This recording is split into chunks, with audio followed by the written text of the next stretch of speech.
Hola, buenas tardes. Perdón el retraso. Hola a todos y todas. Un día complicado hoy con la lluvia y demás. Damos por iniciado esta actividad que iba a suceder la semana pasada, fue reprogramada por el Día Mundial de las Ciudades, con la idea de discutir la autogestión, el cooperativismo, la acción de construir vivienda cooperativa que tiene una gran impronta en la ciudad de Buenos Aires y que está creciendo a nivel nacional, que hay diversas iniciativas para que eso siga sucediendo. Vamos a terminar también el aporte regional. Me presento, yo soy Facundo Di Filippo, con quienes no nos conocemos. Soy el representante regional de la Coalición Internacional del Hábitat. Y esta actividad está pensada desde esa organización en conjunto con el despacho del diputado Santoro, presidente de la Comisión de Vivienda, justamente para eso, para abrir instancias de debate, de participación, de multiplicación de la iniciativa, sabiendo que es un contexto muy difícil, que la situación habitacional y la crisis está creciendo a pasos agigantados, con un Estado que se retira. Así que agradecemos a todos acompañarnos y abrir estas instancias de participación y debate. Primeramente, Leandro Santoro, el diputado presidente de la Comisión de Vivienda, va a dar unas palabras de bienvenida y seguidamente Mónica Macha, diputada nacional también, autora de la iniciativa de la nacionalización de la autogestión, comúnmente conocida nacionalización de la 341, va a hacer uso de la palabra. Leandro.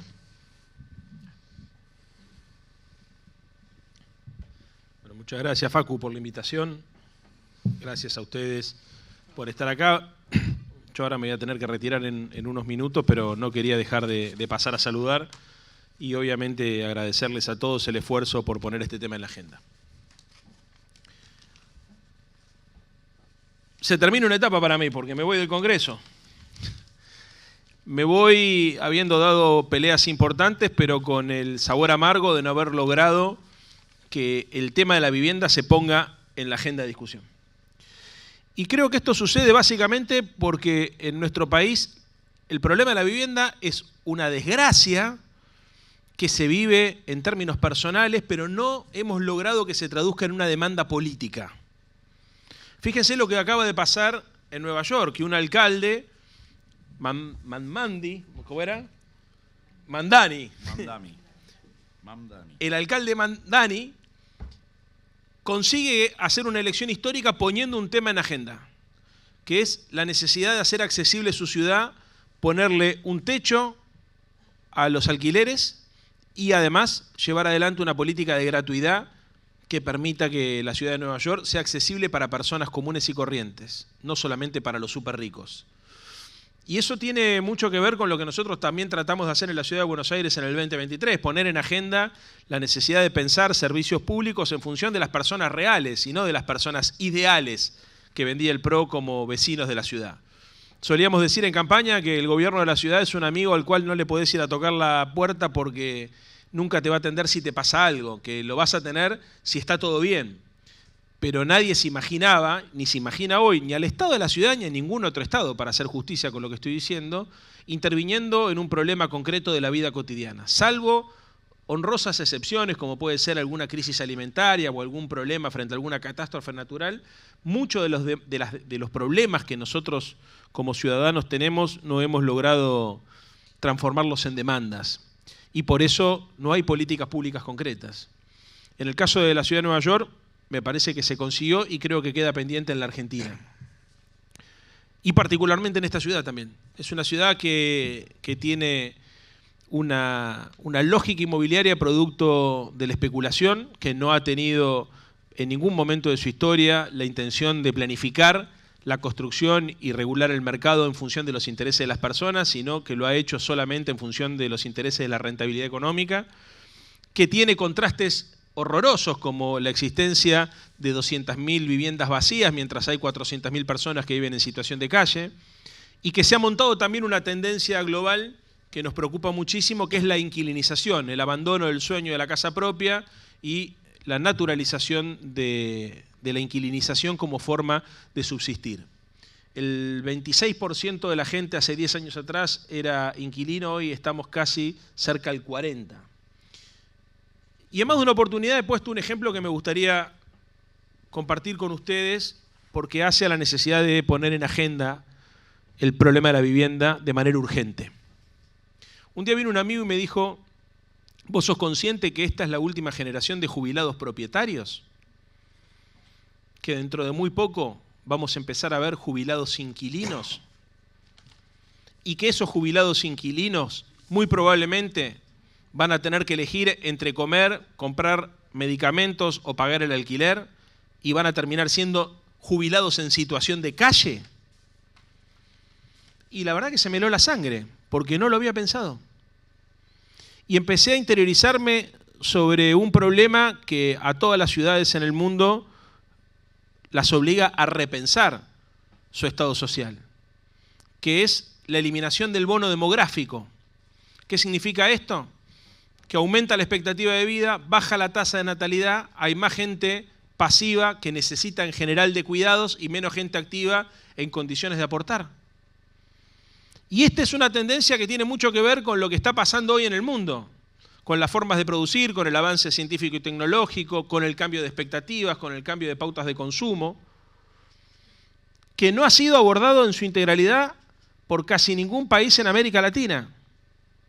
Y lo digo con mucha preocupación, porque si nosotros no hemos logrado que el problema de la vivienda sea un tema de agenda, que siendo que es un tema que a priori afectaba principalmente a los pibes y a las pibas que se querían independizar o a las familias que tomaban créditos hipotecarios y que entonces tenían como problema fundamental el tema de la cuota de todos los meses, de la cuota hipotecaria, imagínense pensar un problema que va a acontecer dentro de 15 o 20 años y que afecta a un sujeto social que todavía no está visibilizado, que es el jubilado inquilino.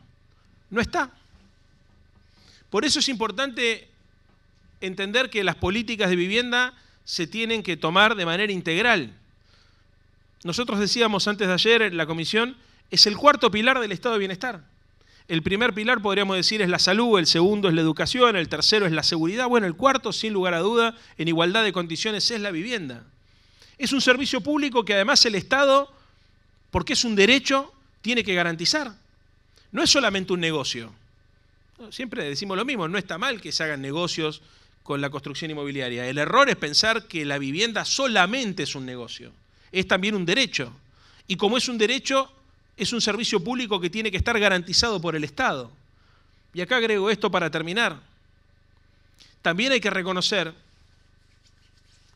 que por cómo está conformado el sistema, tanto en términos de lo que significa el precio de los valores del mercado del metro cuadrado, como lo que significan los salarios cada vez más deprimidos, sería un error estratégico suponer que la única política de vivienda que podríamos tener es la de el crédito hipotecario para acceder a la vivienda propia. ¿Es importante que haya crédito hipotecario? Sí.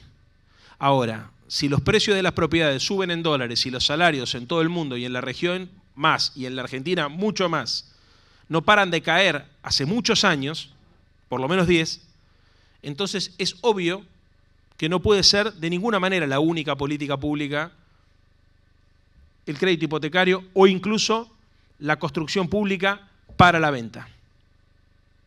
Y digo esto porque hay un debate en el mundo que yo creo que estaría bueno que también podamos instalar, que es la necesidad de empezar a pensar políticas de alquiler público. Yo sé que mucha gente supone que es una forma de resignarse a la posibilidad de ser propietario, pero yo también veo que hay mucha gente que está desesperada porque sabe que en cualquier momento puede quedar en situación de calle y sabe también de la insensibilidad del sector público frente a esta problemática en particular. ¿Cuánto nos sale garantizar que todos los argentinos sean propietarios? ¿Cuánto nos sale garantizar que todos los argentinos tengan garantizado el derecho a la vivienda? En algunas ciudades del mundo, está el caso de Viena, el 80% de sus habitantes son inquilinos, pero no le alquilan a una corporación privada, ni siquiera le alquilan a un particular, le alquilan al Estado. Es el Estado el que tiene un parque público de viviendas, el que tiene alquileres públicos. ¿Por qué lo hace? En principio porque reconoce una realidad, que es muy difícil que un laburante pueda juntar a lo largo de su vida lo que significa pagar un departamento de 2 o 3 ambientes, que más o menos el precio internacional debe estar cerca de los $2.000, $2.500 el metro cuadrado. Y en segundo lugar porque entiende que también teniendo un parque público de viviendas de alquiler, contribuye a regular el precio del mercado, porque aumenta la oferta, y de esa manera, al aumentar la oferta, hay menos margen para especular por parte de los particulares que son propietarios y que ofrecen sus excedentes en el mercado de alquiler.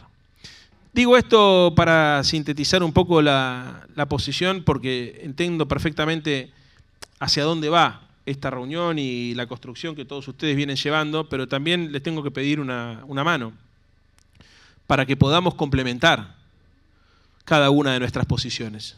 Si nos enamoramos de nuestras ideas y negamos la existencia de una problemática más compleja que requiere inevitablemente de la confluencia de un conjunto de instrumentos, me parece que va a ser muy difícil que podamos resolver el problema de la vivienda en el corto o en el mediano plazo.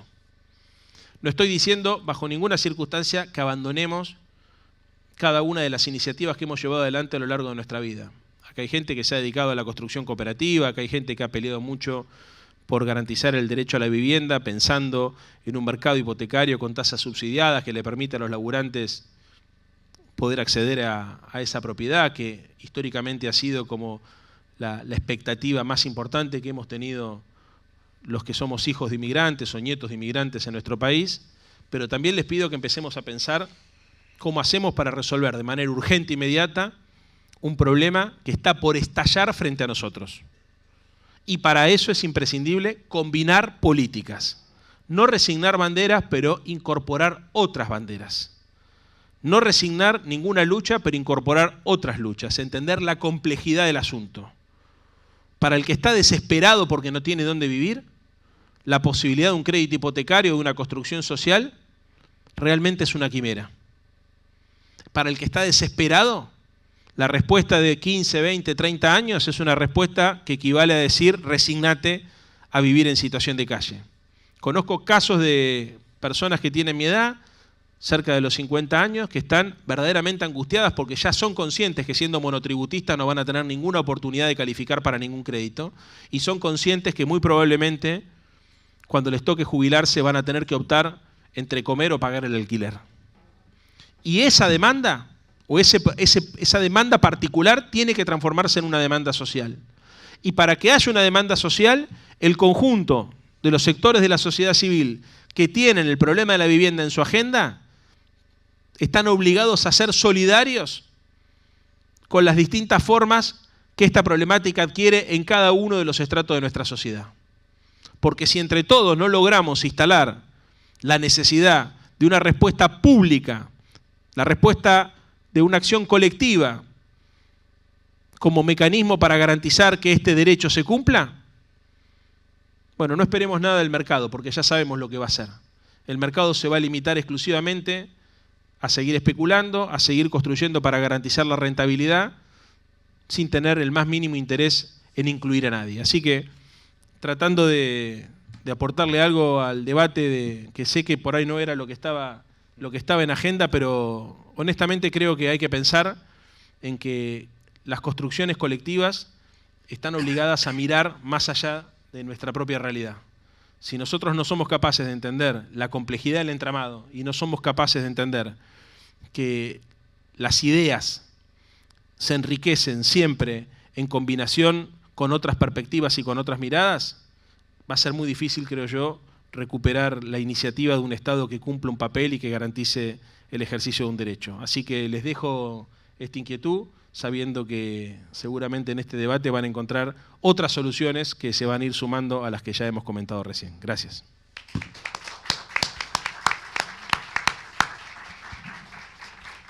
Gracias, Leandro. No para hacer una defensa de este público que se encuentra acá, que los conozco al 90%, pero todos estos militantes tienen una mirada integral del hábitat, saben que hay que multiplicar herramientas, conocimientos, trabajos, se trabaja en el territorio, se trabaja en las cooperativas, se trabaja en el alquiler social, en intentar regular la renta. Teníamos el alquiler social en la ley de alquileres que fue derogada por un decreto de Milei. La hemos tratado de instalar y trabajar. Pero esa multiplicación de herramientas es una de las perspectivas que siempre tenemos de manera colectiva, así que viene muy bien tu observación también. Mónica. Bueno, muchas gracias. En principio, gracias por la invitación también a participar de esta apertura.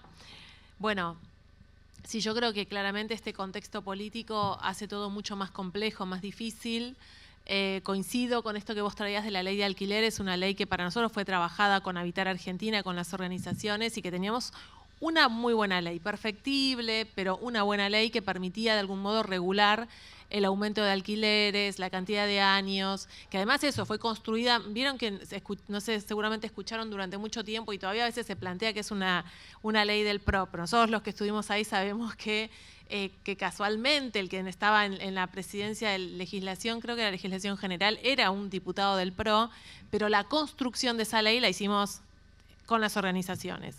Y la verdad es que hoy no tener esa ley es muy complejo a la hora de alquilar, que yo escucho permanentemente cuando dicen, bueno, ahora hay más oferta de alquileres, pero ¿quién puede alquilar? El problema no era la oferta, la oferta en términos de cómo se regula, pero no esta cuestión de que ahora sí hay oferta de alquiler, pero es imposible alquilar. Y esto, que un poco lo traía Leandro recién, trae un montón de consecuencias en la construcción familiar, ¿no? De pibes y pibas que tal vez se quieran independizar y no lo puedan hacer, y eso empieza también a complicar esos vínculos familiares por estar en un lugar en que uno ya no quiere, que ya cumplió un proceso, un ciclo, el que se quiere ir y también los que se quedan, ¿no? Como diciendo, bueno, ya esto, requeriría de otro proceso también en los proyectos de las personas, y hoy en la Argentina eso está complicado, es bastante difícil, teniendo en cuenta además que tenemos un territorio donde los negocios inmobiliarios están a la orden del día, donde la Ciudad de Buenos Aires tiene muchísimas viviendas vacías y que también tenemos ahí nosotros una propuesta que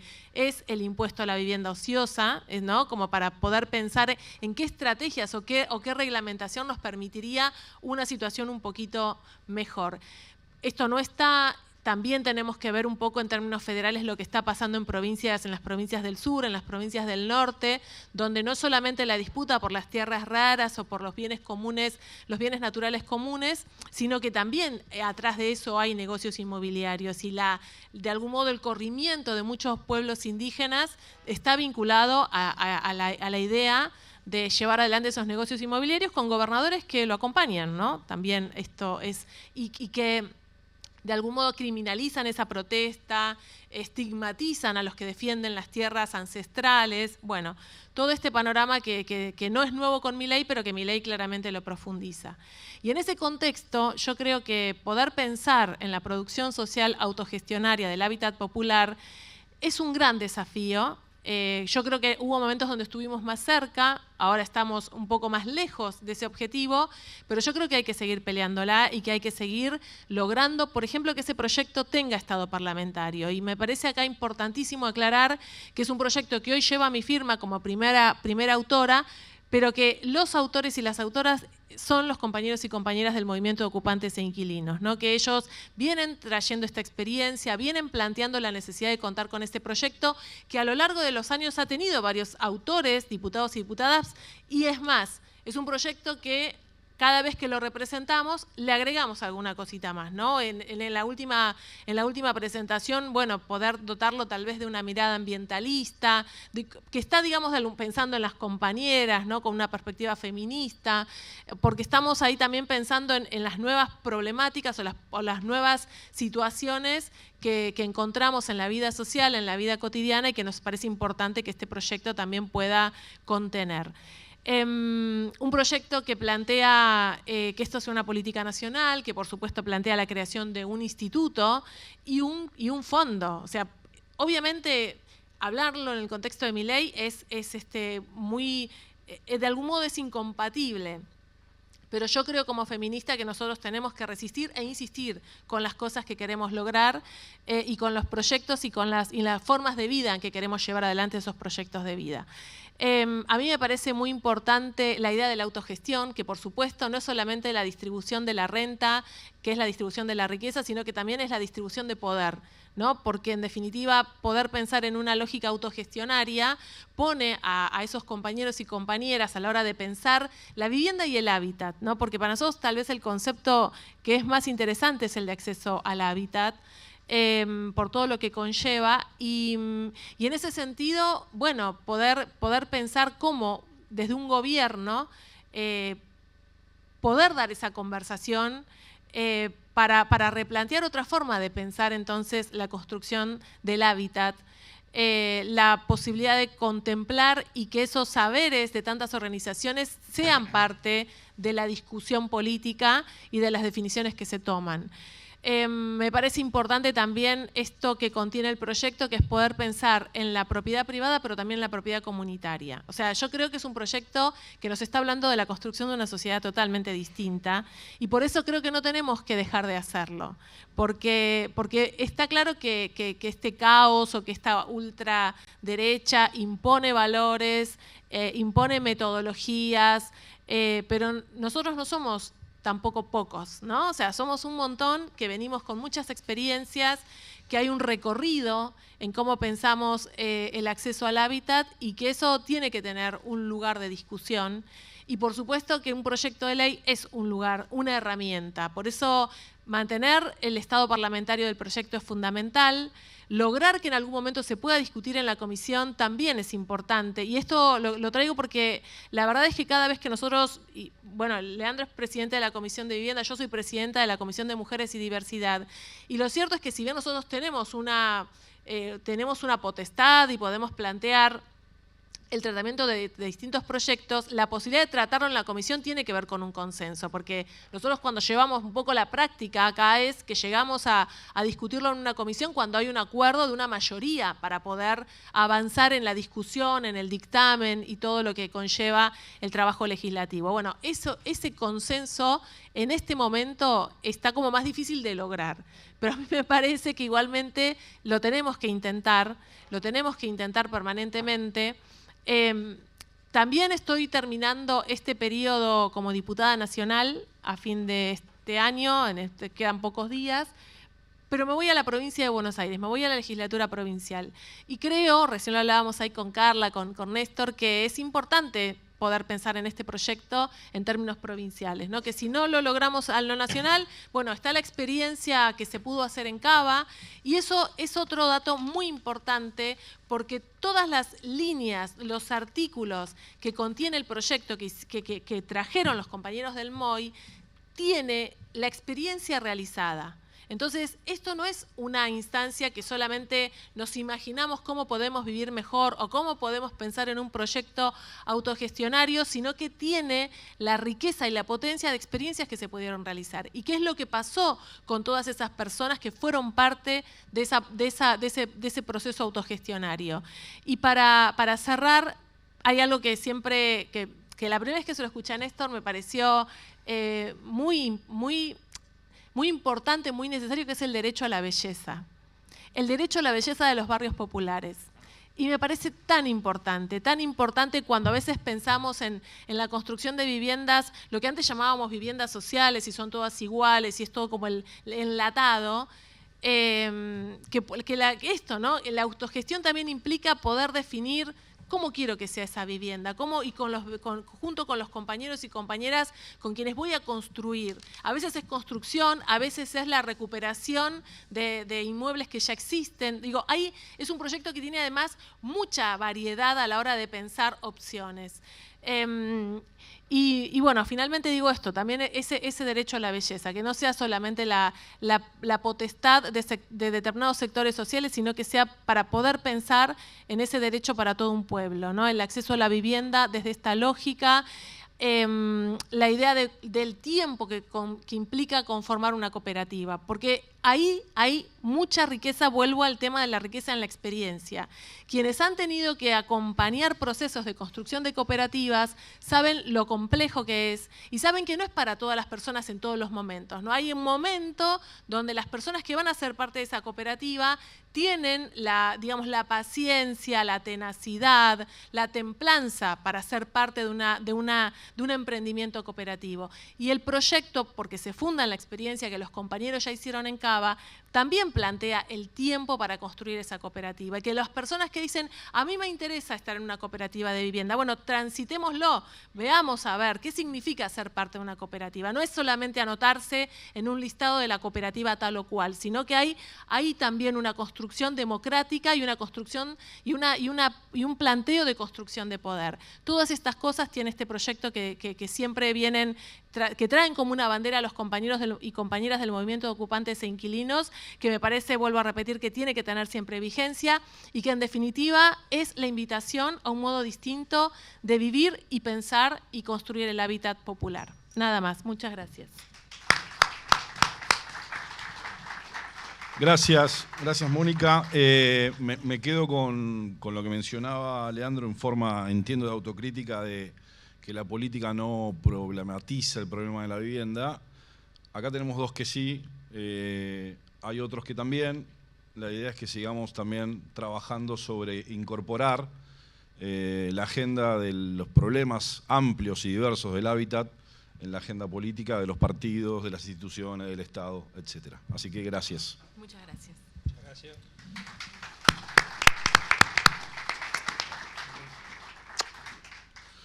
Subimos los del segundo panel. Lo invito a Guillermo, a Carla, a Martín y a Juan. Ahí estamos agregando unas sillas. Y vamos a arrancar esta segunda etapa con Enrique Cal, que lo tenemos conectado vía remota. Le estamos agradeciendo a Enrique la paciencia de habernos esperado desde las 4 de la tarde conectado. Él está en Uruguay. Enrique es presidente de FUCBAN, esta enorme institución que articula cooperativas en Uruguay, que han sido pioneras, que han sido faro para América Latina y el mundo. Enrique está, por suerte, colaborando con nosotros porque Gustavo González Soto, senador, ex secretario general de FUCBAN, no se pudo sumar a último momento, pero conseguimos también la palabra del presidente de FUCBAN. Así que, nuevamente, gracias, Enrique, y te damos la palabra.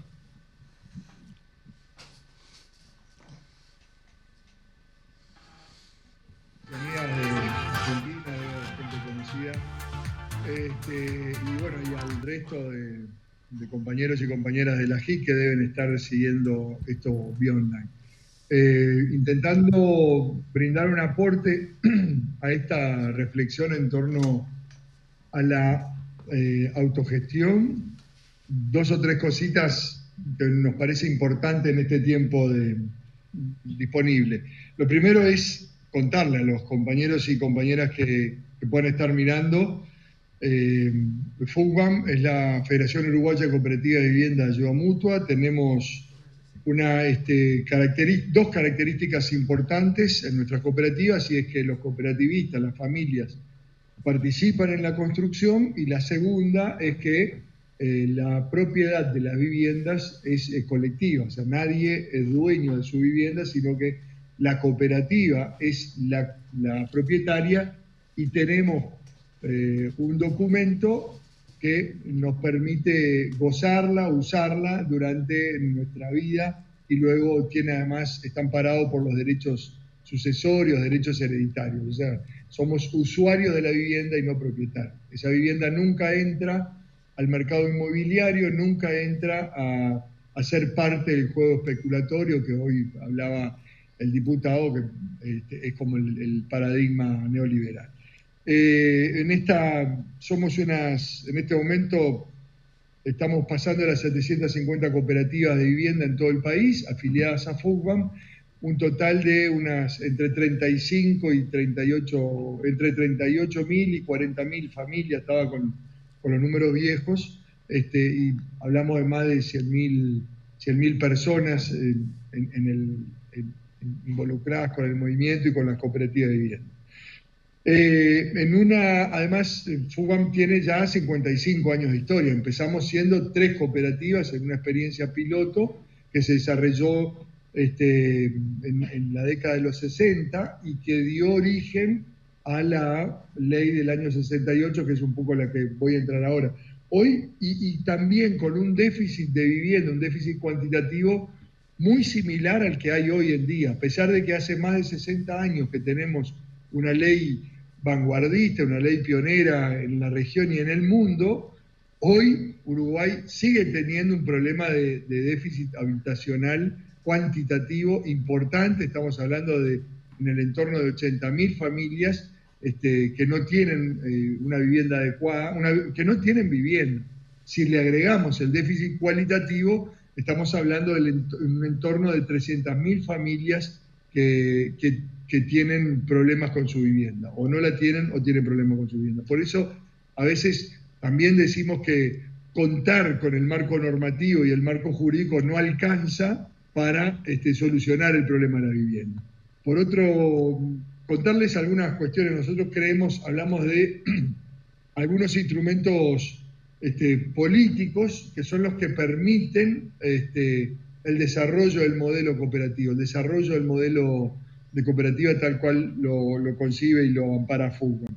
Y uno de los elementos más importantes es contar con el instrumento jurídico, con el marco normativo que permita el desarrollo. De hecho, en los países y en las regiones donde existe un marco jurídico o que contempla el desarrollo de las cooperativas, ha habido un gran desarrollo de cooperativas, y en los otros ese marco político todavía está o muy primitivo o no contempla algunas de las características que necesitan las cooperativas de vivienda. En general, en América, el modelo cooperativo agrario, el modelo cooperativo vinculado al consumo también están muy extendidos, pero no el de vivienda, y sobre todo el de vivienda el de propiedad colectiva, que es el que ha tenido mayores dificultades.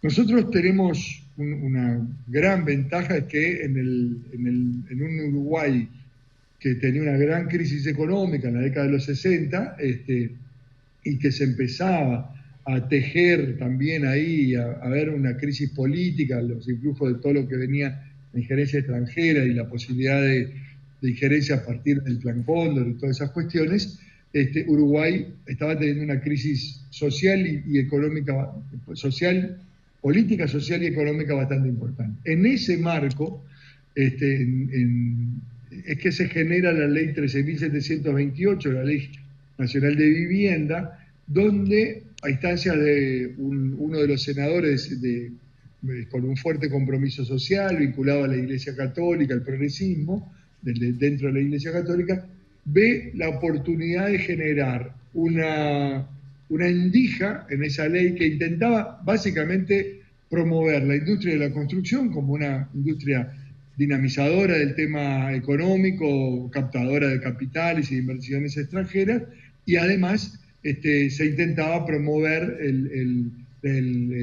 las fuentes de empleo en un área que, como es la construcción, que capta mano de obra no calificada. Entonces, en el marco de esa ley, que era una ley promotora de la inversión extranjera y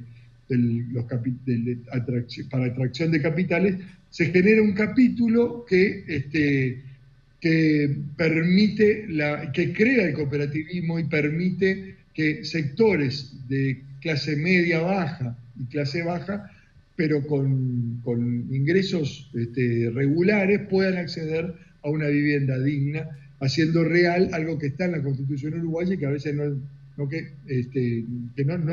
se efectiviza, que en su artículo 45 establece que todos los ciudadanos y ciudadanas tenemos derecho a una vivienda adecuada, decía en ese momento la ley la Constitución. Esta ley prevé entonces el capítulo 10 de la ley, al cual se puede acceder mediante una búsqueda de Google muy rápida, pero tiene 3 o 4 atributos que son fundamentales. El primero es el que establece el marco normativo para el desarrollo de cooperativas con distintas modalidades, distintas modalidades en cuanto a la tenencia del bien construido y en cuanto al aporte de los socios, el aporte de la masa social en cuanto a la construcción o al proceso constructivo. En cuanto a la tenencia, establece la categoría de usuarios, la propiedad colectiva, ¿sí?, que es la que nuclea la mayor cantidad a las cooperativas de Fugman, sigue siendo el modelo más extendido, el modelo de usuarios frente al modelo de propietarios en el país.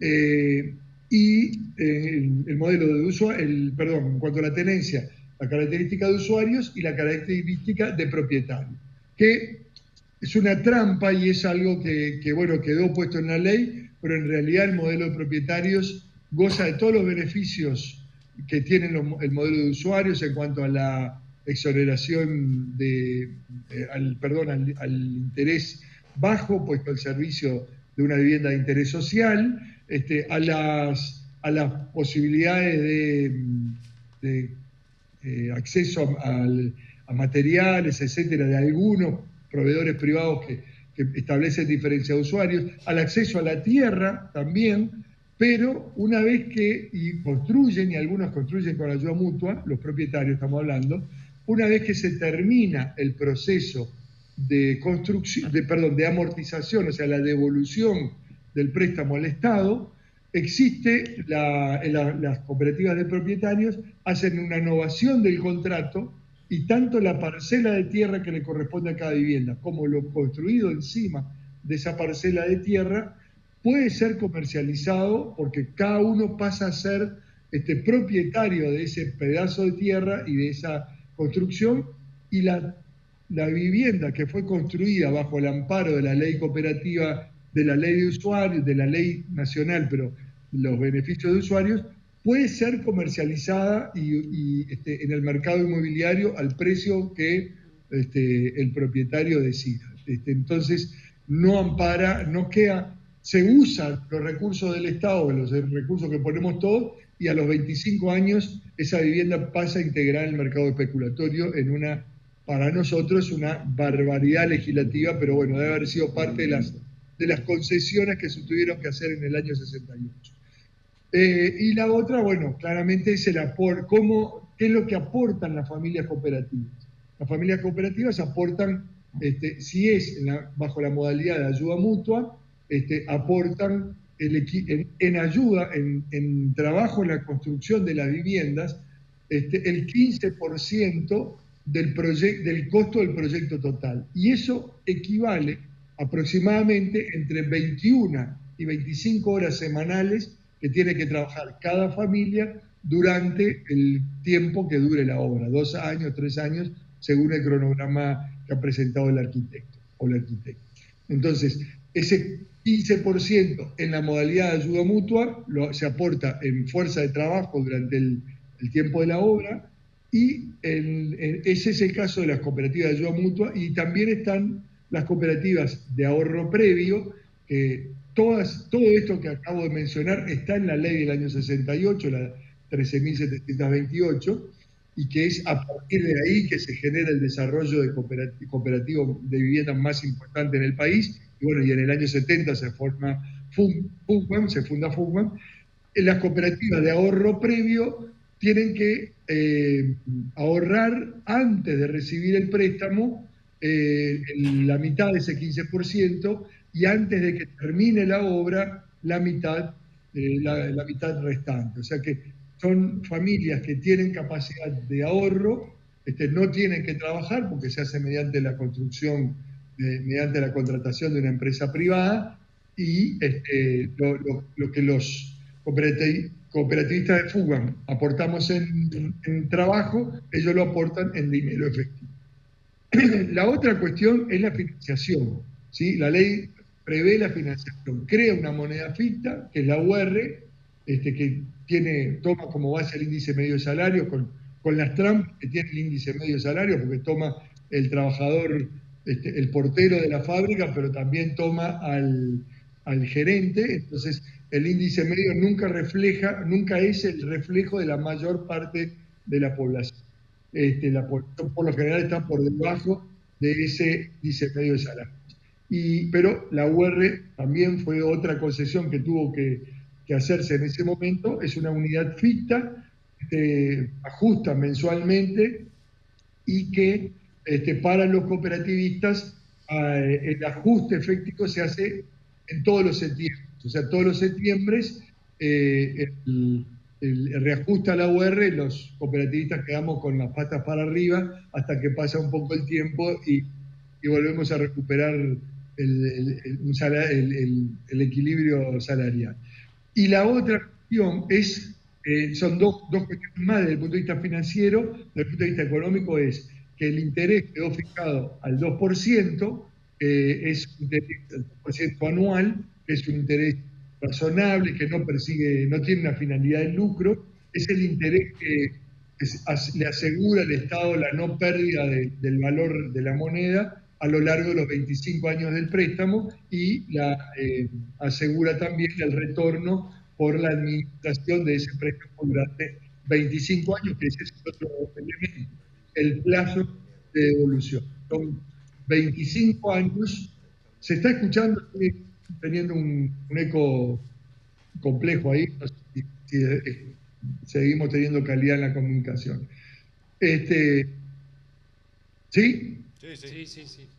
Bien. Avanzo entonces. Y eso son 25 años de devolución de la amortización que se devuelve en URs. Entonces, no solamente el Estado se ha asegurado que devolvemos el capital prestado con un interés bajo, pero con un interés, sino que además está esta trampa de la UR, porque el préstamo se brinda en URs y también se devuelve en URs. Entonces, todos los años hay un ajuste que implica no solamente el 2%, sino además esa actualización del valor de la UR, que en el caso de los cooperativistas se hace en forma anual, pero tomando el aumento mensual de cada año.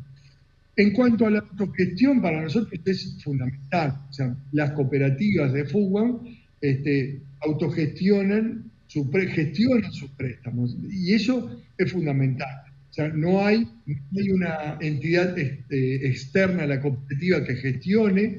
En algunos casos hemos encontrado que algunos institutos, para ahorrarse la etapa de discusión, de interpelación de la cooperativa a algunas decisiones, están promoviendo la contratación de gestores privados.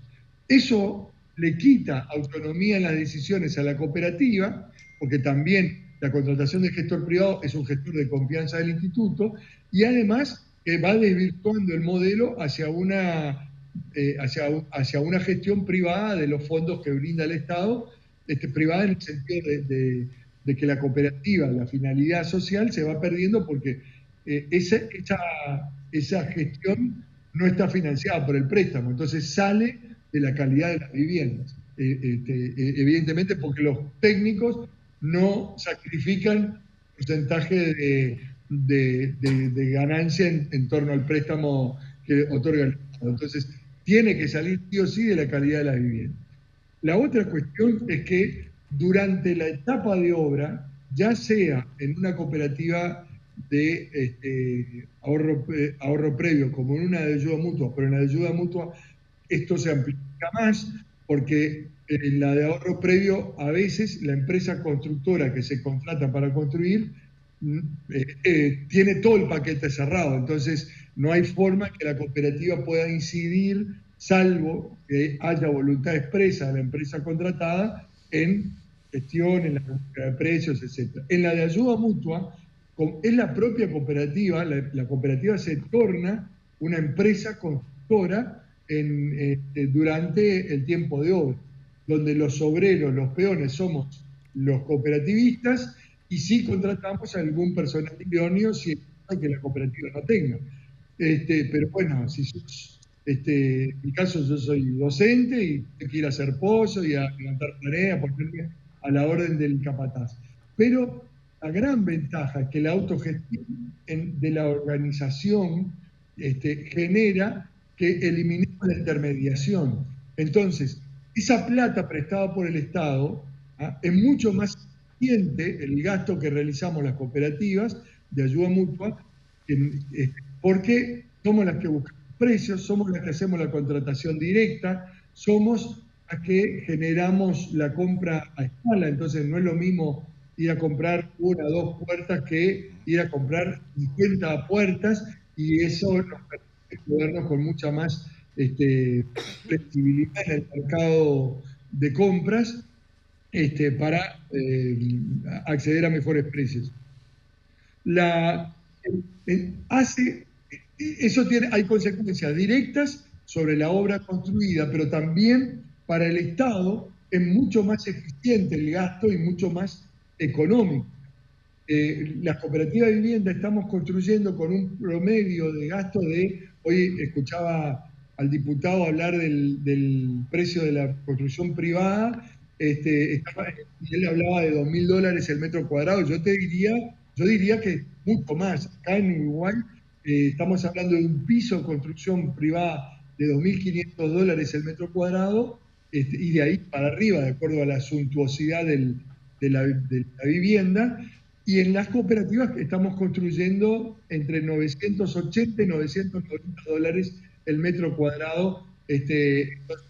Sin duda que eso permite que los magros presupuestos, sea el gobierno que sea, los magros presupuestos que hay asignados a vivienda, rindan mucho más, si eliminamos esa intermediación.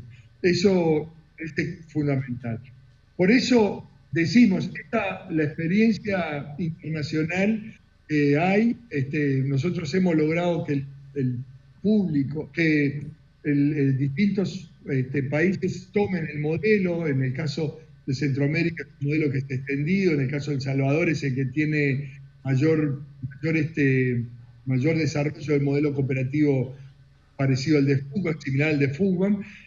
Sigue habiendo en El Salvador el problema más importante es la financiación por parte del Estado. Lo que se ha construido hay mucho del aporte de la financiación internacional, de la cooperación internacional, pero existe el marco colectivo para vivienda colectiva y para autogestión de los préstamos. En Chile, el problema es que la dictadura chilena borró toda la normativa que había en torno a las cooperativas. Hay alguna cooperativa que está desarrollando una experiencia pionera en torno cada paso que dan va generando jurisprudencia, pero ha sido bastante difícil. Incluso se tuvieron que conformar primero, creo que fue como cooperativa de consumo, para después, o de producción, no recuerdo ahora, para después poder lograr su reconocimiento como cooperativa de vivienda y ser adjudicataria de préstamos, etc. En México, el problema que hay más importante, y hemos tratado de dar una mano en ese sentido, creo que es algo parecido a lo que sucede en Argentina, es la dispersión que hay en todos los estados mexicanos de los marcos normativos. No hay una ley nacional que regule toda la experiencia, entonces eso ha sido una dificultad, y en ese sentido estuvimos el año pasado, estuvimos este año tratando de dar una mano, y nos queda, bueno, en Colombia vamos a estar participando en marzo en un evento intentando también darle avanzar en el desarrollo de una ley, sobre todo una ley que promueva el cooperativismo, y ya estoy terminando, sobre todo después de los procesos de reinserción y los procesos de paz de los combatientes. En Bolivia, el problema de la propiedad colectiva, eso podría pensar que países con una fuerte raigambre y un legado de pueblos originarios, etcétera, pero la ley de vivienda colectiva cuesta mucho. La ley, yo lo aprendí de Martín Fierro, la ley es como el cuchillo, no ofende a quien lo maneja, y sabemos que en los estamentos legislativos poca representación de los sectores indígenas, de los sectores más vulnerados están.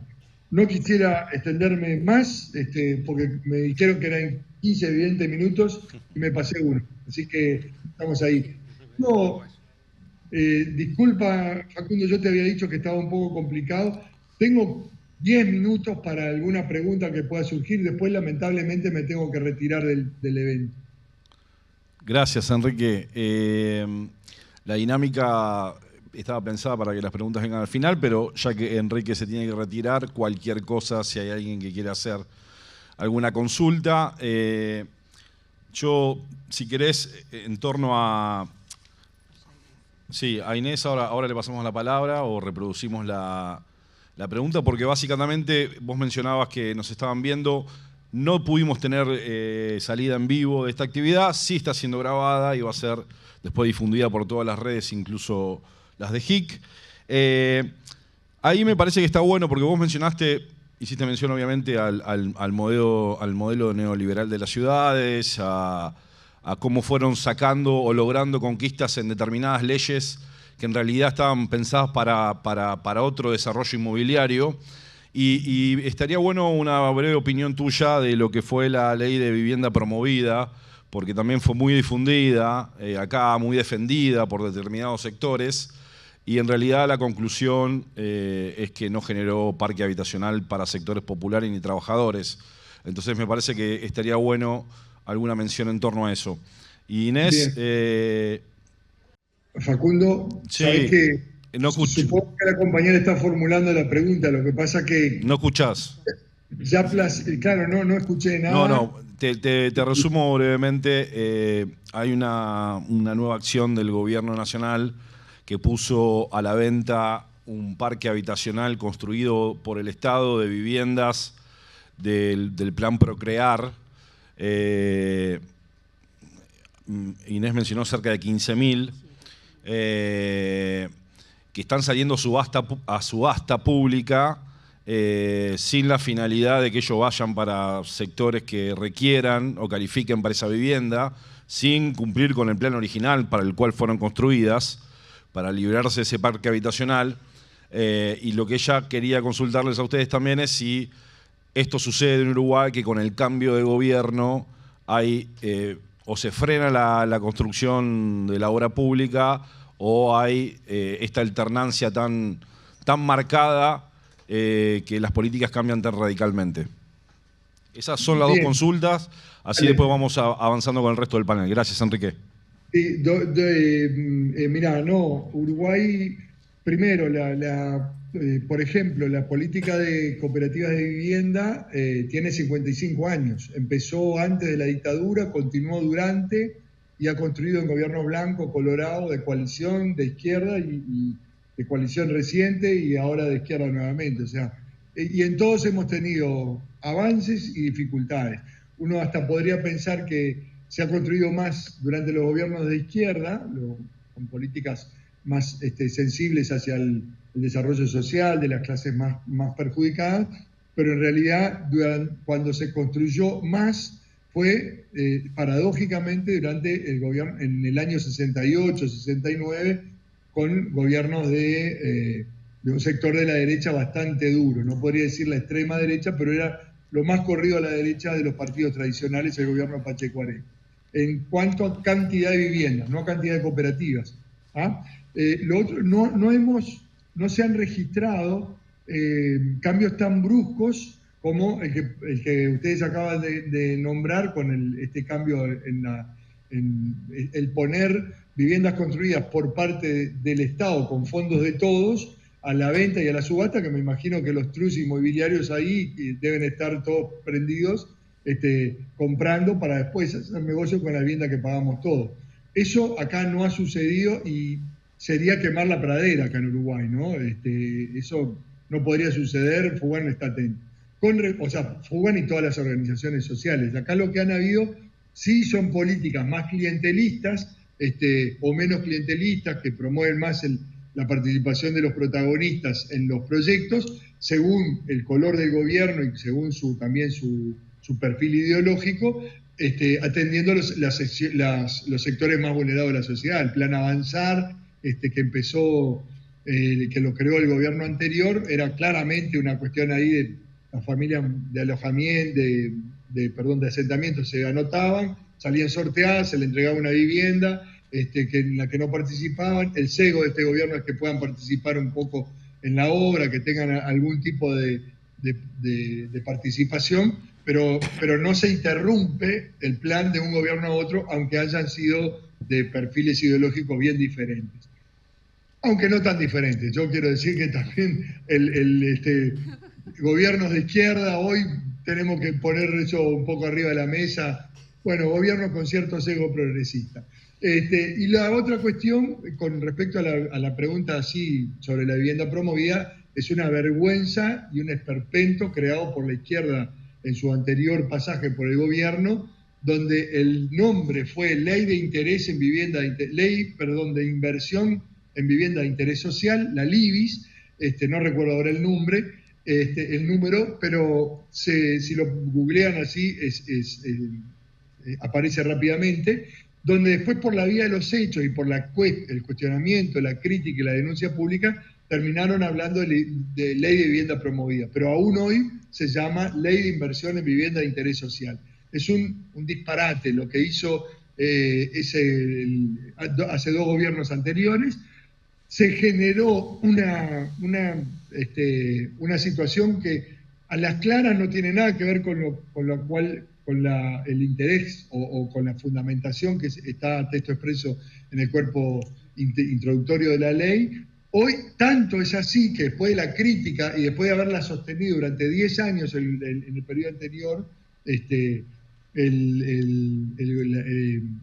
gobierno del Frente Amplio, hoy una de las primeras acciones del Ministerio de Vivienda fue sacarla del ámbito de la vivienda de interés social y pasarla al Ministerio de Economía, una medida que aplaudimos, porque en realidad no tiene nada que ver con vivienda de interés social, es una oportunidad de inversión para el mercado especulatorio, el 60% de las viviendas no están ocupadas.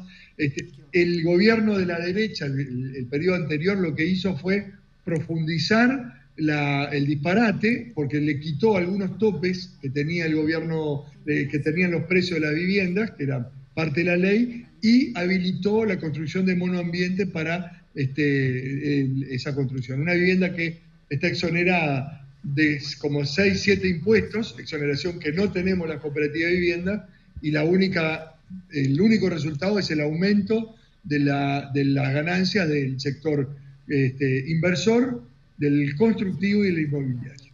Gracias, Enrique. Un aplauso. Para ustedes. Agradecemos la participación. Gracias. Y bueno, saludos a los amigos ahí que han estado en la vuelta. Gracias. Un abrazo grande, muchas gracias por la oportunidad de contar y de aportar. Muchas gracias. Como sabemos, estamos un poquito atrasados, vamos a tratar de ajustarnos a los 15 minutos que habíamos establecido. Hay presentaciones de las tres instituciones, así que ahora arrancamos por Guillermo Marcioni, compañero, arquitecto, vicepresidente de la Coalición Internacional del Hábitat, con sus 15 minutos, y continuamos con el resto de los paneles. Gracias. ¿Vamos a terminar a las 18 entonces? No, tenemos unos minutos más para terminar. Bien. Pero si cada uno se sigue agregando minutos, no terminamos ni con esos. Vamos a hacerlo a la mano. Ahí está. Voy pasando yo las... Sí, ahí tenés para mirar. ¿A dónde apunto? ¿A la pantalla? A la cabina aquella. Ok, ¿y ahí paso? No, ahí lo apagué. Ahí está, perfecto. Bueno, estamos con esta jornada del Día Mundial de las Ciudades, porque fue el viernes pasado, pero lo recuperamos y trabajamos hoy sobre ese tema, y la puesta y repuesta de esta ley que se ha presentado y tiene estado parlamentario ya por tercera vez consecutiva. Entonces, yo lo que veía, como Enrique también trabajó la cuestión de un poco la mirada más latinoamericana respecto a la ley uruguaya y sus réplicas. Faltó hablar de Brasil, pero que tiene una impronta muy importante, especialmente multiplicado en el gobierno de Lula. Pero bueno, el trabajo que les presento recoge las experiencias a nivel Argentina, que no son estrictamente la 341, sino otras experiencias que también tienen el basamento y la ideología de esta ley que se propone, pero que también abreva, o sea, esta ley puede abrevar tranquilamente de esas experimentaciones. Por ejemplo, esto es Santa Fe, o una experiencia de intervención en un barrio que se llama Santa Rosa con el programa ProSol, iniciado en los inicios de los 90, que también contemplaba la idea de la participación que empieza a aparecer en los 90. Los antecedentes que encontramos también son nuestros propios barrios populares, las villas y asentamientos que están construidos por las manos y la gestión de los compañeros que viven. Entonces, hay 6.500 asentamientos populares en Argentina que están hechos por la propia población, que no fueron planificados. Tenemos que estar contemplando una ley que admita la participación de los usuarios, de quien convive, de quien habita, de quien piensa el barrio. Incluso en las condiciones de mayor pobreza, como puede ser en Salta, la comunidad Huichi, que construye con los materiales que encuentra, o en los asentamientos del conurbano, donde la población se organiza, tiene capacidad para armar un loteo, generar con los organismos del Estado gestiones, ¿no? Como en el caso de esto de Lomas de Zamora. Pero estas son cuestiones que se dan de manera espontánea, no planificada, de esa ciudad que crece un poco sola, ¿no? Pero tenemos antecedentes concretos también de cooperativas, de mutuales, que han organizado desde todo el siglo formas de habitación dentro de la ciudad central, también en la periferia, como el hogar obrero, que es una experiencia que ha pasado por distintos momentos de la historia y que finalmente ha podido recomponerse como institución, como organización, y este es un proyecto actual en Paso del Rey que está inserto en la ciudad y que mantiene también la lógica de comunidad, de grupo, de organización y de forma cooperativa, que rompe un poco con la trama del lote individual y sí con un loteo integrado. Pero estas formas de construcción y de autoconstrucción, de autogestión, de trabajo participativo y comunitario, tienen una trayectoria. Ahí está Magdalena, de la Fundación Vivienda y Comunidad, por ejemplo, ya en el 78 trabajó de ahí en adelante con los erradicados de las villas de Capital, o en Córdoba desde la década del 60 el Centro Experimental de la Vivienda Económica ha promovido cooperativas de vivienda. Si no digo mal, la 10 de junio es la que arrancó y construyó muchas otras viviendas que después, además, en la mesa de concertación de Córdoba fueron multiplicando en los años 90 también esas experiencias. Córdoba nos regala muchas experiencias de cooperativas de viviendas. También hay loteos sociales. En la expulsión por los altos alquileres en la época de la dictadura, se empezó a construir el barrio San José Obrero 1 en La Matanza, con Madre del Pueblo. Arrancó como una tierra muy lejana, pero siempre también con las mismas lógicas que estamos planteando en esta ley, que es generar un espacio central, comunitario. Ellos han tenido siempre una metodología que es armar el corralón primero en el barrio y para quien pueda construir el fin de semana, tener los materiales básicos para esa construcción. Replicando esa experiencia a lo largo de las décadas, porque eso fue en el 80, 81, 82, la cooperativa USO, Unión Solidaridad y Organización, de los compañeros de las BTV, armaron este loteo en tierras del AVE, para 1.500 familias, o la cooperativa Angelelli, en unas tierras compradas a los ladrilleros, en González Catán, la cooperativa de Madre del Pueblo también, en Rafael Castillo, bueno, y otras más. Y Madre Tierra, que replicó en más de 10 barrios esta metodología, que constituyen comunidad, tienen fuerza organizativa, que arman acciones comunitarias y demás. Experiencias que además tienen gran escala también. Se tiene la escala a lo mejor de pueblos del interior del país, ¿no? Esto es en Misiones, en la ciudad de Posadas, un barrio que también con la misma metodología, la comunidad organizada, el grupo, el loteo. Esto es en Neuquén, el barrio intercultural, que mucho se nombra también en las redes por las diversidades que se propusieron aportar. Entonces también el acceso a la tierra, para la construcción para la tierra donde vivir, es el desafío y es un antecedente que tenemos concreto, que está ahí para decir, esta ley tan rara que aparece, tan estrafalaria, tan complicada. Resulta que se viene haciendo así. Entonces es una ley que viene a dar cuenta de algo que ya pasa, como la unión, como el casamiento en diversidad, cuando las parejas ya existían, y vino la ley a decir, bueno, vamos a darle respuesta a esta gente. Lo mismo pasa acá, ¿no? Y bueno, otras experiencias como Copteva, que son los maestros de la provincia de Buenos Aires, que se han organizado en formato cooperativa para hacer o la cooperativa de Quilmes. También las cooperativas de trabajo, que ha sido una metodología multiplicada a partir del 2003, promovida y expandida por todo el país, que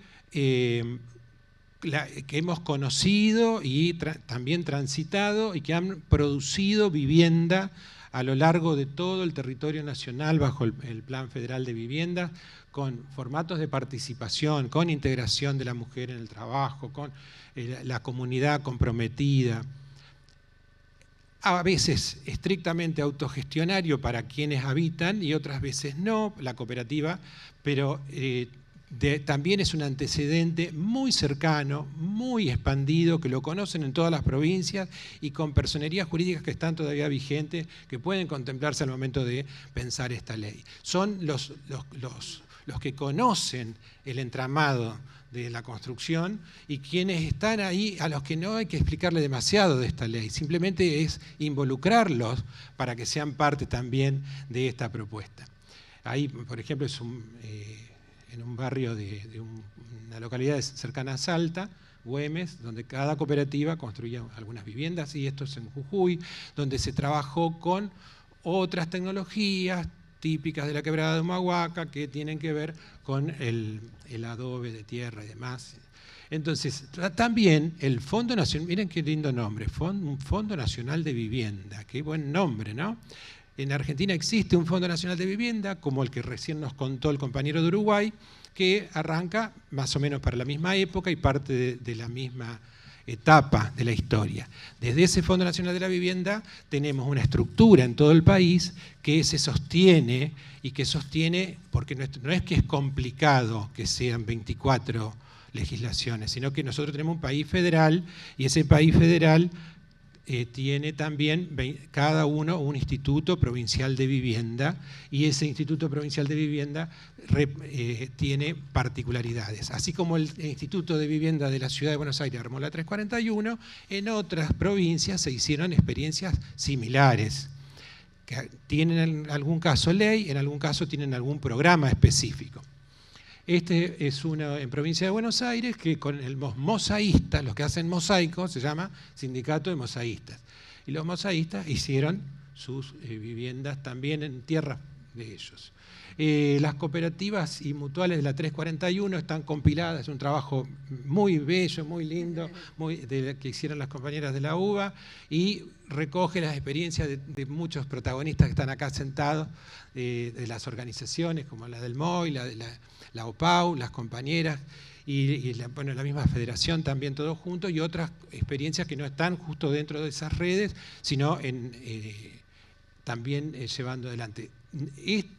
Nosotros sabemos que esta ley, a veces, como dice Facu, es una réplica de la 341 a nivel nacional, pero tenemos que comprender que no es solo la 341, sino que en cada provincia tenemos que salir de esa mirada centralista de la capital federal, porque el país somos todo el territorio nacional, y en cada lugar hay diversidades, hay avances. Fíjense que, por ejemplo, esto es común, unos chicos se organizaron y armaron sus cooperativa, la multiplicaron y pudieron aprovechar el plan Procrear.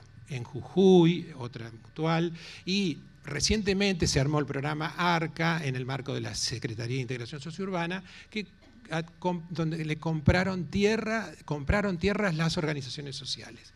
Y ahí, como aquellos barrios que vimos todos poblados, que arrancaron así peladitos, ellos están arrancando hoy estas experiencias, que tienen un par de años y que están, como nos comentaban recién, también cortados los recursos, lamentablemente. Así que tenemos un montón de antecedentes para plantear que esta ley es una ley de todos, es una ley de todas estas organizaciones, que nosotros reconocemos el laburo de los compañeros que han estado liderando este proyecto, pero entendemos que no es un proyecto de vanguardia, sino que es un proyecto que recoge las experiencias que venimos trabajando. Así como desde la Federación de Tierra y Vivienda se apoyó la generación de la Ley 341 en Capital para que surja, para que avance, como la discutimos en la mesa de Fundación Vivienda y Comunidad, cuando fue su proceso creativo. Queremos que esta ley nacional la podamos volver a poner a la discusión de todos para integrarla. Y desde la Coalición Internacional del Hábitat, que tenemos más de 25 organizaciones en Argentina, apoyamos y trabajamos en ese mismo sentido. Así que acá estamos cumpliendo ese rol. Gracias, Guille, y gracias también por atenerte al tiempo. Exacto. Carla Rodríguez, investigadora del Instituto Gino Germani, CONICET, compañera, integrante del MOI, promotora también de esta normativa nacional, va a presentar también una exposición, así que avance, Carla. Bueno, buenas tardes. Es reconfortante estar juntos acá haciendo este esfuerzo colectivo de reagruparnos y tomar un tema que nosotras y nosotros estamos convencidos que es sustantivo y que es poner el hábitat. Decía el diputado Santoro, no hemos podido poner en el centro la vivienda. Recordarles que más del 70% de la superficie de nuestras ciudades y pueblos se va en el uso residencial, porque todas y todos habitamos, ¿no? Entonces, darle esa centralidad. Le agradezco a Guillermo que me antecedió y dio este panorama nacional, porque voy a hacer un poquito de historia. En el 2016, cuando empieza la primer caminata del proyecto de ley nacional de producción autogestionaria, un espectro amplio de organizaciones, que estaba la FETV, la Fede Todos Juntos, los Pibes, un montón de organizaciones de provincia, junto con nosotros del MOI, etcétera. Confluimos primero repudiando el encarcelamiento de Milagros Sala, presa política por el gobierno de Macri y que sigue estando, ¿no? Ningún preso político es parte de nuestros agrupamientos. Confluimos en eso y confluimos también, veníamos con esa caminata de la ley 341 que hacía ya varios años cascoteada por el gobierno de derecha, que lamentablemente todavía tenemos en la ciudad y nos tenemos que sacar de encima, y reconociendo lo que habíamos podido transitar con la autogestión y que era lo que entendíamos que se le criticaba centralmente a la experiencia de Milagros Sala, que es el manejo directo de los recursos por las organizaciones sociales, cooperativas, mutuales, por supuesto acompañados de su aliado estratégico, ¿no? Los profesionales de la universidad pública, aquellos que van coproduciendo conocimiento para materializar este hábitat, la ciudad, el territorio. Entonces, la ley 341, primera ley de autogestión en Argentina, tuvo esa cualidad, además de reunir la posibilidad, en un contexto, el de la crisis del 2001, de permitir en el mismo instrumento muy flexible acceder al suelo. Nosotros quisimos avanzar propositivamente en impulsar un debate nacional, porque efectivamente la producción social del hábitat que Guillermo describía también, es una capacidad que entendemos que a través de la autogestión se puede racionalizar, profundizar y ensanchar. En ese espíritu empezó un proceso participativo y de interacción con legisladores, en aquel entonces con Edgardo de Petri, después con el compañero Leo Grosso y 2 veces con la compañera Mónica Macha, que los que en aquel momento armamos este colectivo de hábitat popular, gestamos, discutiendo en muchos ámbitos, esa propuesta de ley, de proyecto de ley nacional, que después se fue enriqueciendo en las sucesivas presentaciones, porque efectivamente decimos que volveremos a sostenerlo en ese ensanche y en ese debate que bien planteaba Guillermo, que sea sentido de todas y todos hasta que sea ley.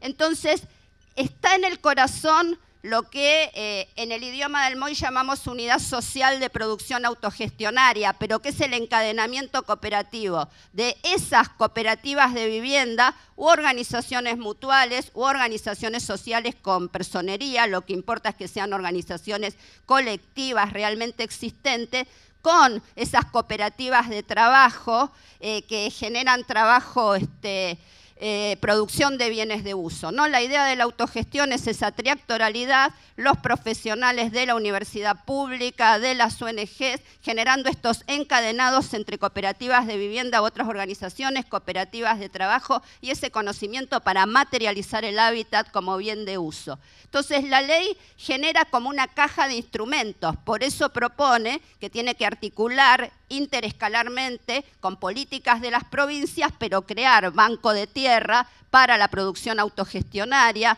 animarse a generar formas de propiedad comunitaria inspiradas en las experiencias ancestrales. A veces es bueno el lote con servicios, también podemos ir generando en los periurbanos o en la recuperación de áreas centrales de nuestras ciudades, porque la ley tiene una visión territorial, otros esquemas de recuperación que habrá que construir entre todos. La ley le da mucho valor al proceso de producción y generación del conocimiento para la gestación de los perfiles profesionales, para la investigación, para racionalizar lo que se haga. Por eso propone la Escuela Nacional, que es un nombre para hablar de una política activa de articulación con universidades, cátedras, carreras, institutos, de generación de instancias de conocimiento. La ley también plantea una estrategia de desarrollo local que tiene que ver con racionalizar, un poco se decía al pasar, lo que es la producción y la provisión de materiales, ¿no? Y también la innovación con materiales apropiados, pensando en una visión diversa. Por eso propone intervenir en contextos urbanos, centrales, periurbanos o en la recuperación y la rehabilitación, pero poniendo el recurso en manos de estas unidades de producción autogestionaria, o sea, fomentando la producción del hábitat como bien de uso. El compañero Enrique Cal habló ampliamente de los antecedentes latinoamericanos. También quisiera mencionar la recuperación histórica que está habiendo y el desarrollo del cooperativismo en la cuna del neoliberalismo de la vivienda, que es Chile, o la experiencia que también se ha desarrollado en el contexto venezolano, la gran vivienda autogestión. Nosotros se va construyendo un mapa de la América Latina que impulsa estas políticas de autogestión, así como ese mapa nacional que tenemos que reconocer. De la ley 341, que están muchas de sus actoras y actores y actrices están y estamos aquí, comentarle a los compañeros, en esa primera etapa que estuvo activa hasta el 2008, 118 terrenos fueron adquiridos por las organizaciones cooperativas, mayormente mutuales y alguna asociación civil. Ahí abajo se ve chiquito los puntitos, fue una recuperación efectiva, no sé en qué otro lugar, en áreas centrales de ciudades como la capital del área metropolitana, puesta al servicio de los sectores populares. Se creó un banco de tierras para los sectores populares de una escala significativa. Las organizaciones, junto con sus equipos técnicos que fueron financiados por la ley, materializaron 91.000 metros cuadrados de obra por autogestión. Construyeron cerca de 1.250 viviendas hasta el 2008 y después siguió creciendo un poco más pero con pulmotor, porque ya con voluntad de ignorar lo que las propias organizaciones habíamos sido parte de que se instalara en la Constitución de la Ciudad de Buenos Aires, que tiene rango constitucional la promoción de la autogestión. Entonces, la 341 tiene esa cualidad, instala esta intención de racionalizar y dotar de escala y de profundizar las capacidades autoconstructoras de nuestro pueblo, ¿no? En su máximo grado de desarrollo posible, flexible, de acuerdo a las características territoriales. Entonces, es traducir el derecho como bien de uso, concretar el derecho a la ciudad y al territorio democrático, concretar algo que hizo la 341 en su diversidad, que solo pueden caminar en la ciudad, que es el derecho a la belleza, permitirnos recuperar las formas de propiedad cooperativa y los sistemas de usuario a aquellas organizaciones o sectores que querramos llevarlos adelante, junto con otros instrumentos que pueden desarrollarse para desmercantilizar el suelo, el acceso a la tierra, que es una cuestión central, y sobre todo este cooperativismo y esos territorios que también mostraba Guillermo son nuestra propia política de seguridad, que eso también hay que verlo en la integralidad, porque el control del territorio y el saber lo que construimos y el fortalecer la comunidad genera lazos que en el futuro inmediato van a tener un valor estratégico. Quería, como profe que soy de la universidad, ir cerrando, comentando que la autogestión, los compas hablan mucho y se puede hablar mucho de los aspectos técnicos, pero de algún modo en esa autogestión que las y los que estamos aquí y muchos otros que no están, todos los días recreamos, se están como articulando tres cuestiones fundamentales para nuestro pueblo y que hacen a nuestra identidad y a la subjetividad colectiva. Una es ese diálogo abierto. Guillermo mostraba la foto del barrio intercultural, que es uno de los barrios en propiedad comunitaria, que sostiene la propiedad colectiva, ¿no?, como un valor estratégico. Así como en los del MOI, por ejemplo, tratamos de que eso avance en la ciudad de Buenos Aires. De los pueblos comunitarios, la autogestión retoma esta comprensión de que el suelo tiene que ver con la tierra, de que los sujetos que habitamos somos uno junto con las otras formas de vida humana y no humana, y entonces plantea, como decía Mónica Macha, la diputada, ir reconfigurando otra comprensión, ¿no?, otra cosmovisión del modo en que cotidianamente habitamos frente a la barbarie que nos proponen. Lo mismo que la recuperación del AILU, la minga, la ayuda mutua, que no solo es el sobreesfuerzo, es racionalizar costos, pero es también reencontrarnos todas y todos en lo que es la construcción común. La autogestión ha sido protagonizado, no me dejan mentir las presentes, prioritariamente por mujeres, porque la estructura demográfica ha cambiado y porque las mujeres están y estamos muy ligadas a la cuestión habitacional. Por eso la forma de construir nuestras experiencias de autogestión dialoga, ha sido atravesada y potencia los feminismos populares, ¿no? Y por eso cuando organizamos las obras, cuando se organizan, se pone en valor lo que es el trabajo reproductivo. No hay producción del hábitat en la comunidad si no se reconoce y se organiza. ¿Qué comemos? ¿Cómo cuidamos a los niños? ¿Qué hacemos con los que se enferman? Entonces la autogestión nos reviste de una nueva mirada de lo que es el trabajo y el mundo del trabajo, articulando el trabajo cooperativo, productor de bienes de uso, sin patrón, el trabajo comunitario, el AILU, la minga, y la organización del trabajo reproductivo en una misma jerarquía. Y eso es quizás una de las cuestiones que más nos enorgullecen y de las que nunca nos pasamos tres pueblos. Y la autogestión, no me dejarán los compañeros, recupera aquella tradición de nuestro movimiento obrero y de las clases trabajadoras, quiero hacer referencia a Argentina, que es los medios de producción en manos de los productores, las y los trabajadores. Esto estaba presente en nuestra historia de hace 50 años, estaba en el programa de La Falda, en el programa de Huerta Grande, estuvo presente en la primavera de Ocupaciones Fabriles en 1973 y es la parte que no quieren que recordemos del 2001. Las nuevas oleadas de fábricas recuperadas que siguen hoy subsistiendo y saliendo para adelante, los bachilleratos populares, centros culturales, el renacer de los clubes, la comunicación potente comunitaria gestada desde nuestras comunidades. El hábitat integral le da cabida y por eso la ley plantea financiar la vivienda y el hábitat, y les invitamos, como también planteaba Guillermo, a seguir ampliando y haciendo propio que esto es una herramienta normativa para ayudar a caminar un reagrupamiento para construir una buena vida, la vida que nos merecemos para la mayoría de nuestros pueblos.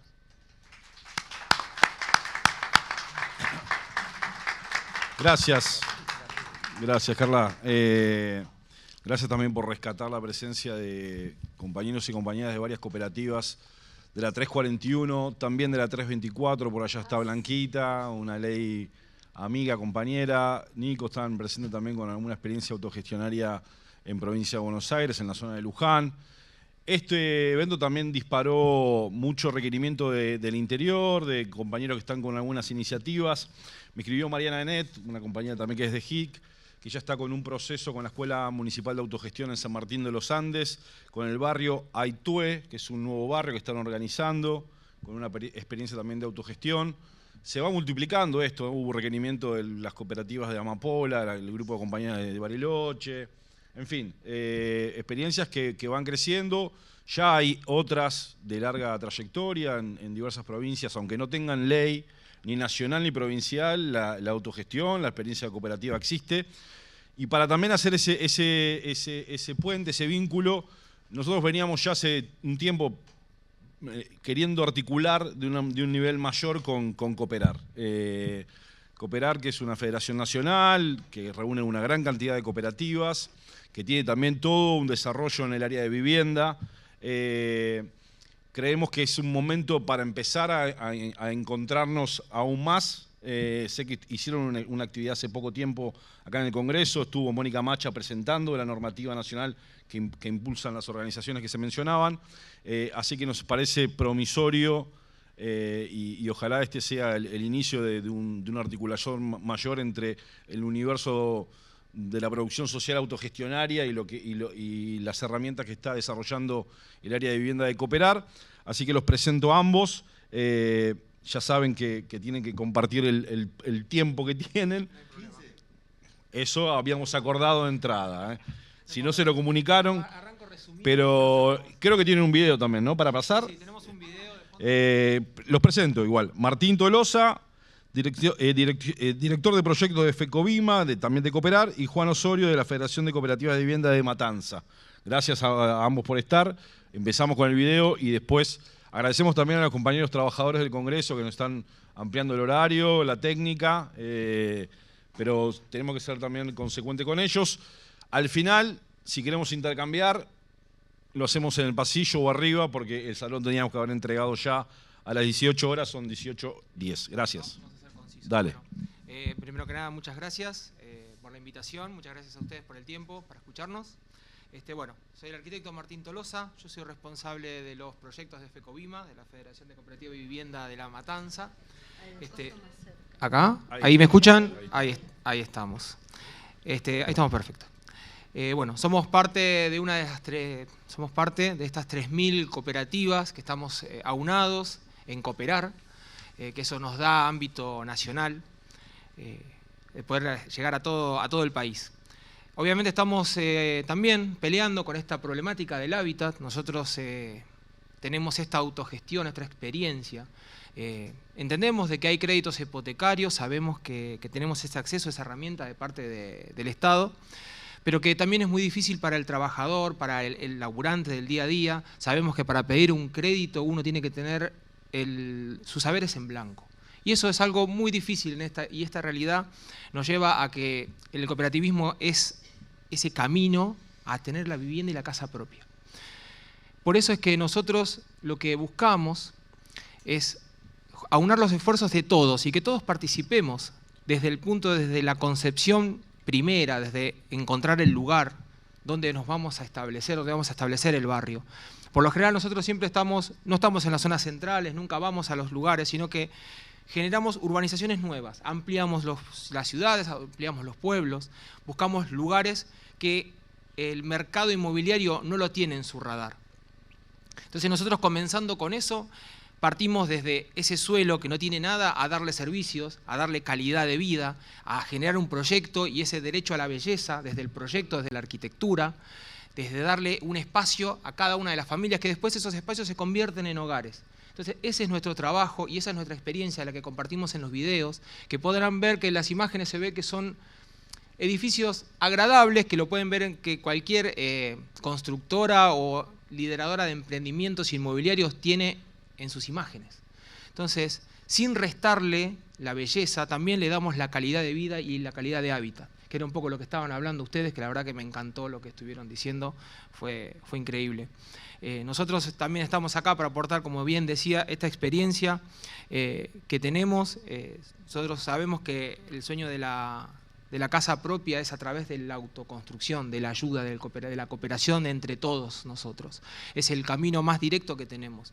También sabemos que un hábitat sano genera población sana, y la población sana es salud para todos.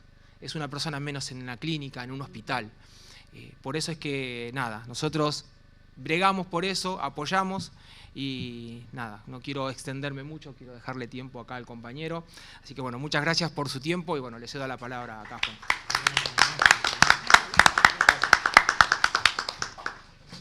Bueno, buenas tardes a todos. Desde ya es un honor estar en la casa nuestra, ¿no? En la casa del pueblo. Así que mucho gusto. Muchas gracias por la invitación, compañeros. Primero, en honor, digamos, a los compañeros que nos precedieron de fútbol, a los hermanos uruguayos, felicitarlos, porque en verdad tienen una ley de cooperativas de vivienda nacional de más de 55 años. Eso quería transmitir al compañero. Y aparte, respondió la respuesta, digamos, que nos quedan, digamos, siempre, cómo hicieron para sostenerse en tanto tiempo con los diversos cambios de ideologías políticas, ¿no? Que cada uno que viene deja de hacer lo que hace el otro, que en cierta forma es lo que nos sucede a nosotros aquí en la Argentina. Yo vengo de una cooperativa de base, de que nació también por la necesidad de tener vivienda. Era trabajador de Aerolíneas Argentina, nos juntábamos con compañeros de la Fuerza Aérea, de la Armada, del Ejército que tenían los hangares en Ezeiza, trabajé siempre en Ezeiza, y nos pusimos a trabajar, ninguno tenía vivienda, teníamos 18 años, entonces comenzamos a constituir cooperativa. Nuestro mentor fue don Héctor Polino, o sea que nos instituyó, digamos, para que hiciéramos cooperativa y nos enseñó el camino cómo constituir cooperativa. Desde aquel entonces siempre tuvimos bien en claro que la autogestión es la manera más correcta para poder acceder al hábitat, digamos, a la vivienda y poder desarrollarse en una comunidad, en familia, que es lo que anhelamos todos, ¿no? Para nuestros hijos y para nuestros nietos. Nosotros comenzamos a adquirir terreno, desconocíamos que el Estado en aquel entonces estaba inmuebles fiscales de la Nación, entonces salíamos con los pesos que teníamos, que juntamos con los aguinaldos y eso, comprábamos las tierras, después hacíamos el proyecto, pedíamos ayuda a los colegios de técnicos más que nada y a los de ingeniería y arquitectura para que nos hagan los proyectos, para que nos haga achicar los costos, que es lo que siempre cuesta, digamos, también en una parte de la escala, o sea, primero la tierra, cómo hacemos el proyecto. Y con la venida de la democracia, el trabajo en la familia era normal, o sea, costaba conseguir trabajo, pero el que conseguía trabajo tenía la seguridad que iba a estar unos cuantos años trabajando, y más que era un estado rico en aquel entonces, donde generaba trabajo porque daba servicio a la vez. Entonces, se podía constituir, armar, comprar el lote y sacábamos cuenta, bueno, a ver, ¿cuáles son los socios que necesitan ya la casa? ¿Cuáles son los asociados que necesitan el lote para hacerse la casa a ellos? ¿O cuáles son los lotes, los asociados de la familia que necesitan el lote con servicio? Y fue así como comenzamos a hacer, digamos, comprar los lotes, hacer los proyectos, hacer el lote con servicio, y después nos fuimos largando. En los 90 ya había continuidad laboral, había mejorado un poco los salarios y se comenzaron los sistemas por autofinanciación y autoconstrucción, que fueron exitosos la mayoría. Tal es así que éramos más de 70, 80 cooperativas y mutuales y sindicatos, y constituimos nuestra federación en Matanza, que tiene alcance dentro de la provincia de Buenos Aires, y nos confederamos en Cooperar, digamos. Esa fue nuestra experiencia, digamos. Pasamos las décadas del 80, la década del 90, la década del 2000, cada vez se puso más jodido acceder al crédito, acceder al suelo, acceder a una asistencia financiera. Gracias a Dios vino Néstor y cambió la cosa. En el 2003, 2004 cambió la cosa, se descentralizó todo, hubo diversidad, las cooperativas, los sindicatos, las mutuales, podíamos acceder al crédito en los institutos de la vivienda, con los municipios, en la ciudad misma, se trabajaba con la 341 y con la Nación también. Aquellas entidades que estaban organizadas tenían, digamos, calificación como para poder ser asistidos financieramente y hacer un barrio, digamos. La realidad que fue cambiando, digamos, del 2015 para acá vino de vuelta la debacle, y no es para hacer una crítica, o sea, venir acá y pegar a un gobierno en particular. Simplemente es la realidad que nos encontramos. Hoy en día nos preguntamos cómo nos autogestionamos nosotros la vivienda. Si ya es difícil construir, ya es difícil comprar un terreno, ya es difícil hacer la infraestructura, ya es difícil, o sea, En el conurbano, donde vivo yo, digamos, o sea, como bonaerense, es muy difícil conseguir suelo apto, que tenga conectividad, que tenga servicio, entonces tiene que salir al interior, o sea, fuera del área de conurbano, cosa que el valor de la tierra se paga un poco menos, ¿sí? Pero después se encarece de vuelta en cómo hacemos los servicios, cómo hacemos la infraestructura y bueno, y cómo se accede, digamos, a un crédito. ¿Por qué? Todos conocemos cuál es el poder adquisitivo del 2015 para acá, los salarios no alcanzan, vino la hora de despido, ya no había trabajos seguros, digamos, ya nadie se quería comprometer en un plan de vivienda en una cooperativa, porque le era muy difícil construir, pues no tenía garantía en el trabajo, ni hablemos hoy en día. Entonces, eso fue un poco la experiencia que nosotros queríamos contar, enriquecedora, y celebramos esta casa porque, mire, fíjense, nosotros desde la década del 90 de Cooperar presentamos un proyecto de ley de cooperativas de vivienda y lo fueron rechazando de los 90, del 96 para acá, hasta el 2015, el 2016 creo que fue la última vez que nos preocupamos por presentarlo. Creo que nos faltó militancia, porque en esta casa o en la provincia de Buenos Aires tuve la oportunidad de militar también con el colectivo del Hábitat, con Madre Tierra, y en la provincia de Buenos Aires, como pasa en todo el territorio nacional, no hay ley específica de hábitat. Fíjese que en la provincia de Buenos Aires está vigente todavía la 8912, que es una ley de la dictadura militar. Bueno, fuimos parte de ese colectivo y se sancionó en el 2013 la ley del acceso justo al hábitat, que es la 14449, que cambió un poco la regla, digamos, del acceso a la tierra, y también pude militar con los compañeros a nivel nación por la aprobación del RENAVAP, que es una ley tremendamente maravillosa. Tuvimos la suerte de tener una subsecretaría, que es la CISU, que todos la conocimos, y ya sabemos cuál es, digamos, el resultado, digamos, que hoy, al no haber un Estado presente, nuestra experiencia de Cooperar, hoy hacer esfuerzos para hacer un proyecto, para comprar tierra, para hacer la infraestructura, si no tenemos el acompañamiento del Estado, compañeros, compañeras, imposible, imposible hoy en día, y siempre fue así. Por eso nosotros desde la autogestión nos preguntamos, nosotros hacemos las asambleas, hoy en día varias cooperativas que estamos federadas, por lo menos 20, estamos en construcción. La cooperativa que yo trabajo tiene una obra de 214 viviendas, San Pedro, hoy en día estamos en hábitat, en construcción, estamos en una primera etapa de 55 viviendas. El día sábado hicimos nuestra asamblea ordinaria, ¿sí?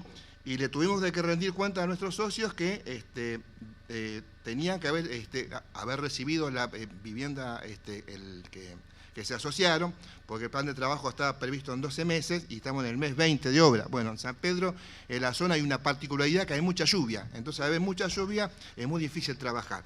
Pero le rendimos cuenta, como en todos lados, y la gente nos preguntaba, me dice, Juan, ¿qué pasa que hay tantas viviendas paralizadas que están tremendamente abandonadas? Bueno, desde Cooperar, este es un debate que venimos haciendo, porque tenemos derecho a hacerlo, o sea, como ciudadanos argentinos. Nos preguntamos, ¿es necesario parar un plan de vivienda como se paró? Supongamos de que era necesario porque la ideología, porque te dijeron parar lo que sea el beneficio para el pueblo. Pero cuando uno para, tiene que hacer costo-beneficio. En el país se separaron lo que es el procrear entre 106.000 viviendas y 110.000 viviendas. Esas son las viviendas que están paralizadas. En la provincia de Buenos Aires, como bonaerense, están paralizadas más de 16.000 viviendas. En La Matanza, donde yo vivo, hay paradas aproximadamente 500. Y tengo a 6 cuadras de casa un barrio paralizado. Y le cuento la pregunta de todo, porque me preguntan todo cuando voy al Jardín de Infante, cuando voy a la escuela, a la panadería, al club. Me dicen, ¿vos qué estás con la vivienda? Me dicen, ¿qué haces? Me dicen, ¿qué pasa que está eso? Bueno, fíjese el perjuicio, ¿no? Se paró una construcción porque ideológicamente había que pararlo. Y el costo-beneficio, porque fíjense, más de 200 trabajadores a la calle. Todos esos trabajadores demandaron todo a la empresa. La empresa demandó por lucro cesante, o sea, si uno, el barrio hace, la obra que está paralizada hace más de 15 meses, entre el vandalismo, digamos, el deterioro de que tiene, o sea, uno suma ese perjuicio y sale el doble que si lo hubiese terminado. Entonces nos preguntamos nosotros, y quiero aprovechar esta casa, por favor, denme un minuto más. Una compañera preguntó, ¿qué podemos hacer? Porque el gobierno nacional llamó a subastar o a rematar, pero cuando uno hace el número de lo que la empresa, yo le hablo provincia de Buenos Aires, como bonaerense, tiene que pagar por la tierra y por la obra esa que está vandalizada o deteriorado, no creo que haya empresa, porque las empresas quieren lucrar y rápido quieren, en corto plazo de obra. No, o sea, vemos que va a ser difícil en la provincia de Buenos Aires que haya empresas, ¿sí?, que tengan el dinero para comprar la tierra, para comprar el estado de avance físico de la obra y hacerse cargo de terminarla. Por más que la venda al metro cuadrado de mercado, va a ser muy difícil. Entonces, ¿qué es lo que decimos nosotros? Que tiene que haber un Estado presente para ayudar a los gobiernos locales, que son los municipios, y al gobierno de la provincia de Buenos Aires. Nosotros, de más decirle, como lo dijo el arquitecto, el financiamiento que nos vale en San Pedro, compramos de la indumentaria, de la comida, del material, de la ropa, todo lo gastamos en San Pedro. Ustedes saben lo que se mueve en las microeconomías regionales. Bueno, parar esta obra, lo que fue el Procrear, fue un perjuicio para todos los argentinos. Entonces, ¿qué es lo que tenemos nosotros de la autogestión? Que no solamente tenemos que hacer la autogestión para hacer nuestras obras, sino que tenemos que autogestionarnos la militancia para hacerle saber a nuestros legisladores, a nuestros intendentes que peleen la posición, porque no se puede permitir que el Estado esté ausente, menos en materia de hábitat y vivienda. Bueno, perdón. Gracias. Gracias, Juan. Gracias, Martín, por la experiencia, por la rica experiencia que contaron de las cooperativas que tienen vinculadas dentro del área de vivienda de Cooperar. Hacías mención a lo que preguntó Inés hace un rato de Procrear. Ahí hay por lo menos se ha anunciado por parte del gobierno que van a salir a subasta las viviendas que están terminadas, las que están sin terminar las pueden ceder a gobiernos locales, municipales o provinciales, y si no, a una empresa privada. Veremos qué es lo que sucede con eso. Claramente todo es demasiado perverso. Desde el Congreso sé que hay iniciativa de presentar proyectos de ley. No hay mucho para hacer porque la capacidad de los bloques de oposición está muy limitada. La situación política después del triunfo electoral a nivel nacional de la fuerza de gobierno también cambió los equilibrios de fuerza. Sí sé que hay preocupación. Lo he charlado por la mañana de hoy con el presidente de la Comisión de Vivienda, y sé también con otras organizaciones que están preparando una acción judicial, una acción de amparo para presentarse en la justicia y evitar la enajenación de esos inmuebles. Así que bueno, agradecemos al equipo de trabajadores del Congreso, a todos ustedes por estar, a ustedes por venir, y seguimos articulando en JIC, en la calle, en todos lados donde nos cruzamos. Gracias.